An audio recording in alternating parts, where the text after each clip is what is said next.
Chapter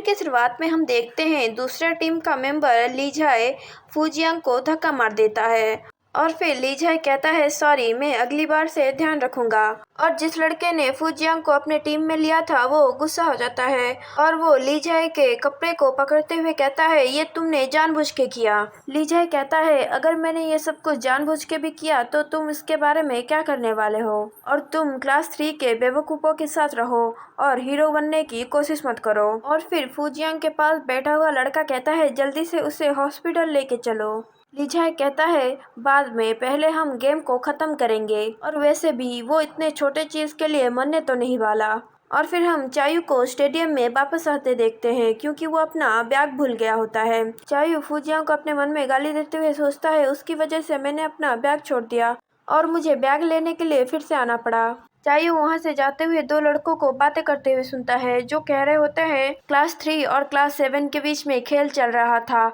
तो उन्होंने दरवाज़ा क्यों बंद किया। और फिर दूसरा लड़का कहता है मेरे दोस्त ने अभी अभी मुझे मैसेज किया है कि अंदर फाइटिंग चल रही है, और ली जाए ने फूजियांग को जोर से धक्का मार दिया। और हम देखते हैं चायू को जो बहुत ज़्यादा गुस्से में होता है, वो दोनों लड़कों को कहता है सामने से हटो, और फिर वो दोनों लड़के डर जाते हैं। वो उसे देख के अपने मन में सोचते हैं भूत।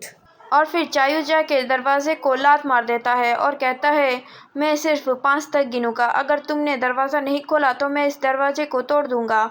और फिर वो 3 तक गिन के उस दरवाजे को तोड़ देता है और फिर अंदर आ जाता है। और हम फूजियांग को देखते हैं जो नीचे बैठा हुआ होता है और उसे दर्द हो रहा होता है। और फिर चायू कहता है क्या तुम सब बास्केटबॉल खेल रहे हो तो क्या मैं भी खेल सकता हूँ। ली जाए कहता है नहीं, तुम नहीं खेल सकते, हमारे पास और प्लेयर के लिए जगह नहीं है। और फिर चायू आके ली जाए के पेट में लात मार देता है और ली जाए नीचे गिर जाता है और वो अपने पेट में हाथ रखते हुए कहता है तुम्हारे साथ क्या गलत है, क्या तुम पागल हो। और फिर चायू उसकी तरफ जाते हुए कहता है क्या हुआ, क्या तुम्हें लड़ाई करना पसंद नहीं है। और फिर वो ली जाए को मारने लगता है और पूछता है अब तुम्हें कैसा लग रहा है, बोलो। और फिर चायू वहाँ से जाते हुए कहता है अगर फिर से तुम्हें लड़ाई करने का दिल करे तो मुझे कॉल कर देना। और ली जाए अपने मन में सोचता है ये लड़का सच में पागल है। और फिर चायू फूजियांग के पास जाता है और उससे पूछता है क्या तुम ठीक हो। फूजियांग चुप होता है क्योंकि उसे अभी भी दर्द हो रहा होता है। चायू उसकी तरफ देखता है और उसे पकड़ के उठाने लगता है। फूजियांग को दर्द होता है इसलिए वो आवाज़ निकालता है और उनके पास खड़ा हुआ लड़का कहता है शायद उसके हाथ में मोच आए है इसलिए उसे दर्द हो रहा है। चायू उस लड़के की तरफ गुस्से से देखता है और कहता है जाके मेरे बैग को लेके आओ। वो लड़का हाँ कह के वहाँ से चला जाता है। और फिर चायू फूजियांग को उठाने लगता है और उसके हाथ को लेके अपने कंधे पे रखता है। और फिर चायू फूजियांग को ताना मारते हुए कहता है तुम तो फाइट बैक भी नहीं कर सकते, फिर भी तुम हमेशा मुझे चिढ़ाते रहते हो। चायू फूजियांग को देखता है जो दर्द में होता है और ये देख के वो उसे अपने बैग में उठा लेता है और डॉक्टर के पास ले जाने लगता है। चायू फूजियांग को ले जाते हुए कहता है तुम बचपन में तो बहुत ज़्यादा हल्के थे, तो फिर अभी इतने भारी क्यों हो गए हो। फूजियांग स्माइल करता है और कहता है तुम बचपन में जितने बदसूरत से अब उससे ज़्यादा बदसूरत हो गए हो। चायू गुस्सा करते हुए कहता है तो क्या तुम मुझे ये कहने की कोशिश कर रहे हो कि तुम अब ठीक हो, तो क्या मैं तुम्हें अभी यहाँ पे फेंक के चला जाऊँ। और फिर वो फूजियांग की तरफ देखते हुए अपने मन में सोचता है वो मेरा दुश्मन है। और फिर उन दोनों को डॉक्टर के पास जाते हुए लड़कियां देख लेती हैं और कहती हैं ये चायू और फूजियांग है। और फिर वो कहने लगती है तो क्या वो अफवाहें सच थी।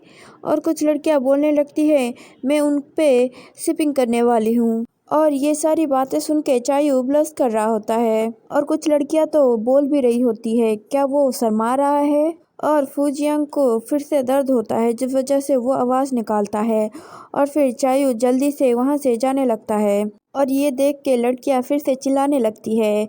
वो कहती है वो उसके बारे में कितना सोचता है, वो दोनों कितने प्यारे हैं।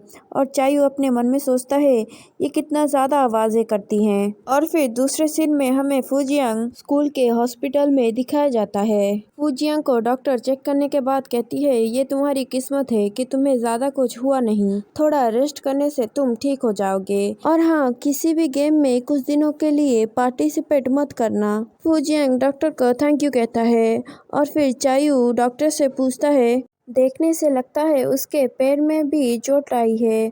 क्या उसका पैर टूट गया है? डॉक्टर कहती है उसके पैर में सूजन आ गया है, इसलिए वो चल फिर नहीं पा रहा।